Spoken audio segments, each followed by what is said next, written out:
my name is Gerardo and I'm the president of Incredible Zina. The reason I'm making this video today is to present a few things about our company. Topics that will be discussed is my role in the company, a little background history about the company, and what we do to ensure that the company is running successfully, so our strategies and the way we work. Now, a bit of background about the company. This company has been around for many years. It was first opened in the 1950s. This is a family-based company, meaning my family has opened the company and they've passed it on throughout generations. I'm now the third generation to own it. My father still does have shares in the company, but I am the main person that runs it, and I do my best to ensure that we keep running the company and continue to pass it on for generations. Now, my role in the company. My role in the company as the president is to make sure everything is running well and to make sure everyone is working as best as they can in order to make sure the company is successful and keeps open and continues to pass on to generations, like I mentioned. Now, how we measure success in the company. Success is measured through our profits, meaning that we keep our profits high through sales and we keep our spending low. We don't spend unnecessarily, and we make sure that our profit margins are always where they're supposed to be. How I ensure that this does go through, what I do is I meet with the managers on the weekly. We touch base on each department and see if everything is running well.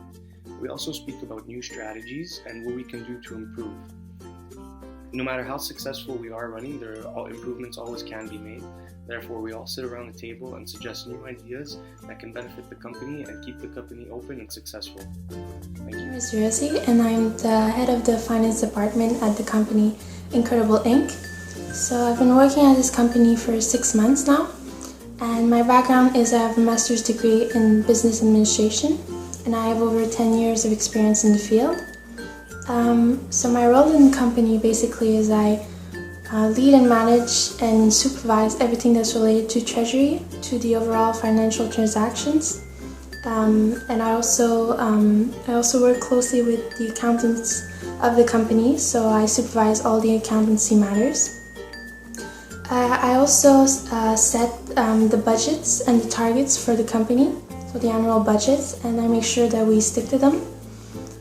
I also make analysis of the business performance of the company, and then I report it to the president of the company so that we can have an idea of how well we're doing.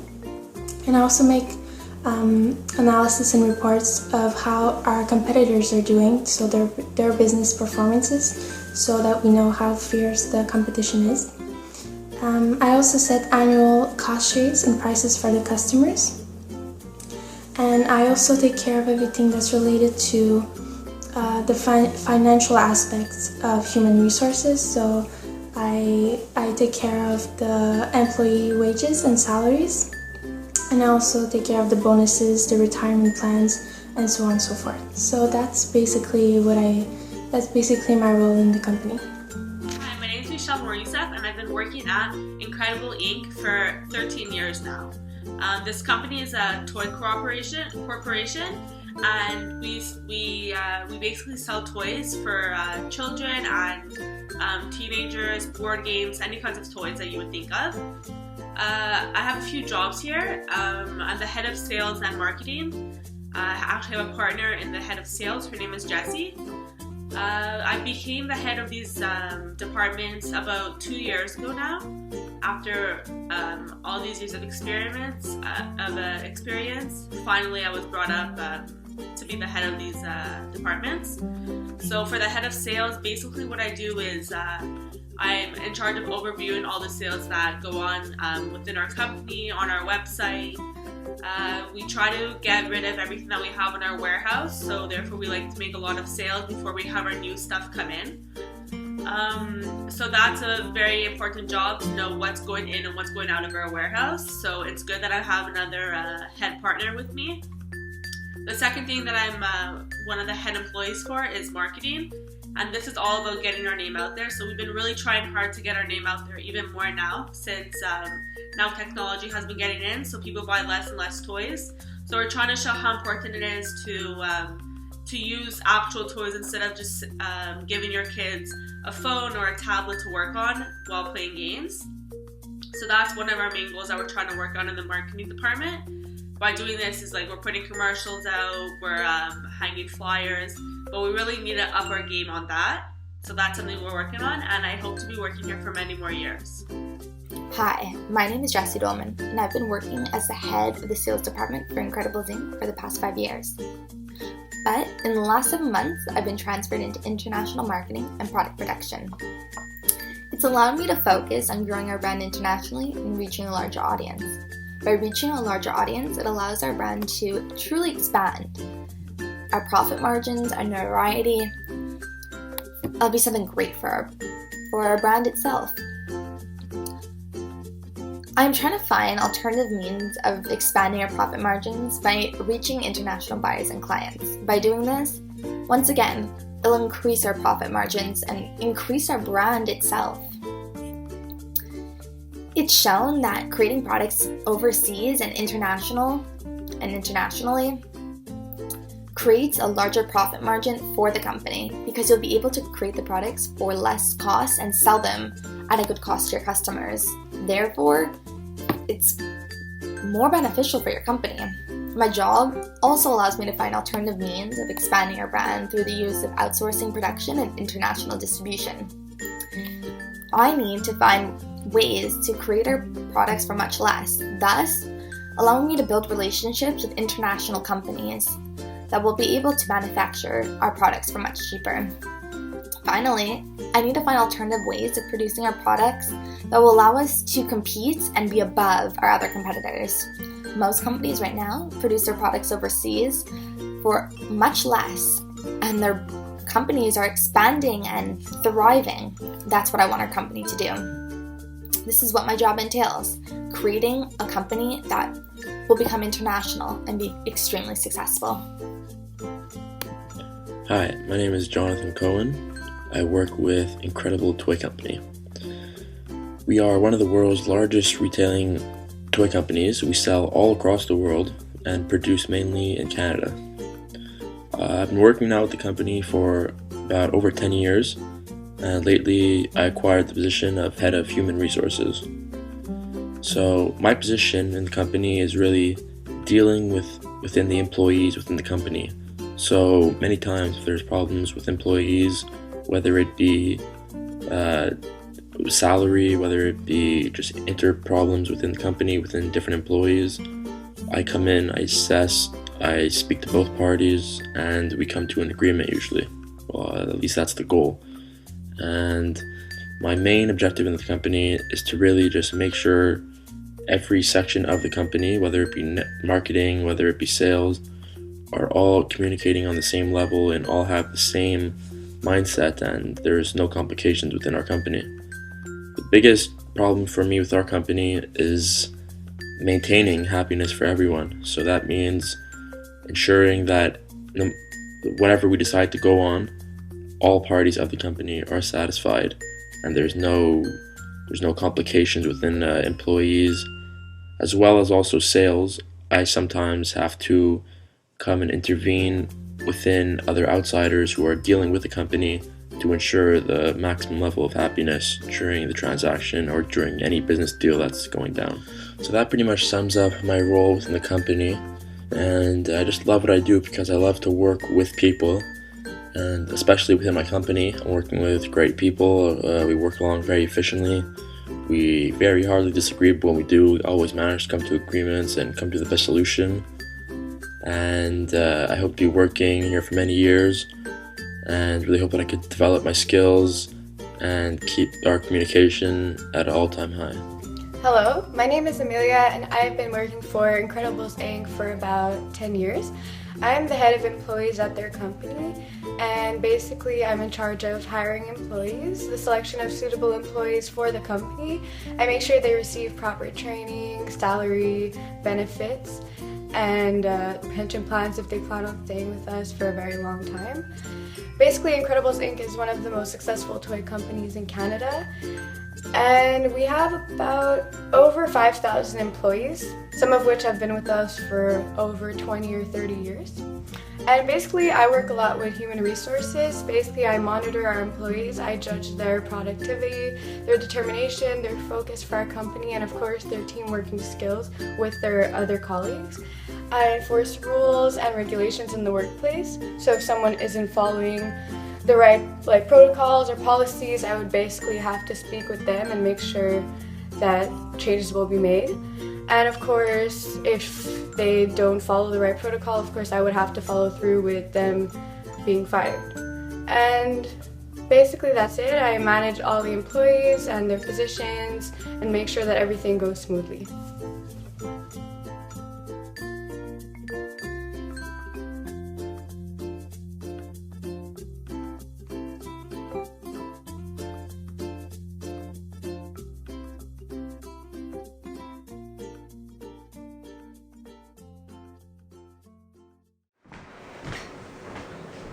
Good morning, everyone. Good morning. The reason I brought you guys all here together today is because we're experiencing something that we've never experienced before in this company, Incredibles Inc. We're actually experiencing a bit of a downfall recently, and this has never happened to us before. We've been always running strong. We've been at the top of the list. We've always been knocking down our competitors, but recently our profits have been a little low and our spending has been a little high. And changes definitely need to be made to make sure our company keeps running, or else negative consequences definitely will arise. We'll either go bankrupt and our jobs are at stake. So what's really the problem? Well, our profit margin definitely decreased in comparison to what we had in the past, and it seems like we're spending a little too much and not matching that spending with the profits. So we either have to save somewhere or definitely increase in sales. We have to make money somewhere if we're not going to save. Now, just to prove to you that this is true, I'm going to go ahead and let the head of our financial department show you guys the numbers. So I have the numbers here, and you're absolutely right. So our net profit margin went down 30%. So we need to find alternatives. Either we lower our budget, we increase our prices on the market, or we could also find cheaper raw materials to work with, or switch to cheaper technologies. And also our biggest competitors are doing increasingly well, and their profit margins are going up. So we need to find solutions. Okay. See, those are concrete numbers for you guys. It's there on paper that our competitors are definitely passing us, and we're losing the race right now. And like I said, those are in numbers. We need to bring those numbers up. So we'll start off with the saving before we start thinking about how we're going to make profits. As far as human resources go, is there anywhere we can save on employees? Yeah, in terms of employees, we're definitely spending a lot, too much, and well, I think there's two options we could go about. Either we lower the pay for all the employees, but with that being said, we risk a chance of all the employees going on strike, which will then put us even further back. Or we can cut jobs in terms of maybe just dropping the new employees and offering maybe severance packages or Higher salaries. yeah, raising some other salaries. So we need to definitely figure out something with the employees because they're spending way too much as it is right now. How many employees would you like to fire? Because as head of employees, I don't think that we could just fire people without reason. They're unionized and they have their pensions. Yeah, I mean, well, looking at the number of employees, I was thinking somewhere around the number of 500 letting go. I don't think we could do that. I think, Our employees are very loyal. They've been with us most of them have been with us for over 10 years. And they have families and they have benefits, and we can't just cut them off like that. She does bring up a good point. We can't fire seasoned employees, and I doubt we have 500 new employees. yeah, I mean, we definitely have to run through the numbers and check which employees are new and which ones are affordable to be let go. But even for the ones that we are letting go, maybe we could find them another job at one of our sister companies, or just as I said, offer a severance package. Well, absolutely, because we're not going to let them go without any alternatives, that's Yeah. for sure. We could always put them on hold, and then when the company is doing better, hire them back. Well, that's if the company does better, Yeah. because Yeah. if the company does better, that's a result of letting them go. Yeah, we can't make promises like that without knowing. For sure, what will happen. Maybe we could just fire around 200 rather than 500, because these employees have been with us and they've always been loyal to us, and we can't just do that. Yeah, we can definitely come to a number that we all agree on. Maybe we should all decide and come to an agreement on a number of employees. Since it's a big decision. So who agrees that we could fire 200 employees? I think 200 is way easier than doing 500, and also, like our boss said, 200 employees is, like, we have more new employees, like in the 200 range than 500, so it wouldn't be so fair to fire someone that's been here for 20 years. And then, like she said, we can maybe raise the salary bit for our other employees to make up for... Give them a little bonus for doing more work now. So we all agree on 200 employees being fired? Around 200 is good. Okay, so that's good. Alright, so that's definitely something I'll take into consideration. Now, as far as profits go, now we can save money, but we still need to increase our profits. We do want to make money to make up for our losses. So as far as the sales department goes, how are we doing and what can we do? What can we change to increase our profits? Well, I've done a bunch of research showing that if we do our productions overseas, we'll lower our profit, we'll lower the cost of production and increase our profit margins. Yes, so I think our competitors show that actually by going overseas, they went up 40% in their margin, their profit margin. So that could be a good idea. And I found a bunch of places where we could produce our products for much cheaper, and Legally? Yes, legally. Okay. Like in China? Yeah, there is a bunch. I know a bunch of companies, and I've done my research showing that companies that produce products like overseas do have a larger profit margin. In that case, we'd be promoting child labor. We would, but we could look into the companies that we are making our products with and see what their laws are and do it in an ethical fashion. You also have to think of the label of our company. So before we jump to conclusion and start doing our things overseas, like the whole point of our toy company is that everything is produced in Canada and it's good for the economy and everything. So if we start going international, we're going to have some negative effects from that, and maybe our buyers aren't going to be so happy. Maybe we won't sell as much, so we have to think of all the what ifs also. That's true. It could be good, but it's good. We're going to spend a lot of money to transfer everything there and bring everything that is made there back to Canada to sell. So I don't know how good that would be financially. We could take a vote and see who agrees on going overseas. I think that the creation of a product should be made overseas, but the manufacturing, putting them together and being sold should be done in Canada. Yeah. But I think it'll be cheaper to actually create the products international and send it over here. I think they'll lower. But why do you think it's going to be so much cheaper there? Because if we have all our machines and everything here already. That's true, but they do create the products much cheaper and we'll be able to purchase them. But then now we're not paying for any transportation to get our products to our warehouse, our main warehouse. But if we're doing international, we have to pay for all that transportation that it's going to take to bring it back to Canada to our main warehouse. That's true. That's true. So maybe we can figure out other solutions. Like we could sell some of our machines that we have too many of, because maybe we could lower as fast maybe instead of our production means making our production stuff so fast, we could just take it back a few weeks, and by doing that we sell a few machines and we'll make money, and maybe if we bring up our profit in the end, we could buy back our machines from other companies. We could also sell our products internationally, like our leftover products, the stuff that's just sitting in inventory right now and doing nothing.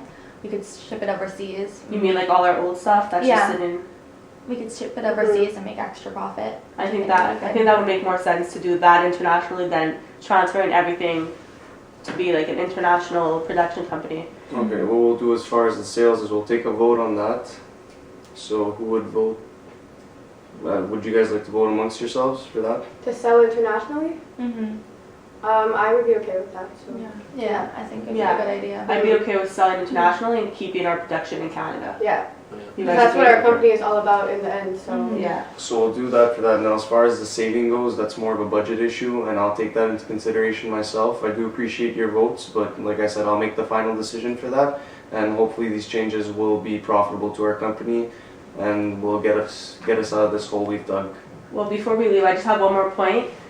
We could also start increasing our advertising, because if people know more about us, then we'll sell more, opposed to right now we don't really have any commercials except for one flyer here or there. So if we spend a bit of our money that we're going to be saving from firing some people, maybe we'll get more sales by people seeing our company everywhere. It's Yeah. absolutely an investment we can consider once we start making a bit more money, though. I don't think we're ready for that yet. Right away. Yeah. Yeah. Especially international marketing for you to be selling Yeah. overseas. Yeah. Start networking there. Because we could ship internationally, it's just like the fact of making our stuff somewhere else where like our main company is here. So selling internationally is fine. So if we advertise not just in Canada but everywhere, then everybody will know about our company. And we should advertise the fact that that it's all produced in Canada as well. Yeah, since that's Because our a main huge point plus, of our yes, company. Exactly. And it's good for the economy that everything's done here. All right.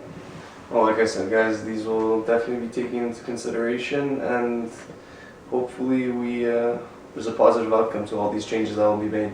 Like, thank you for joining me today, and have yourselves a good day.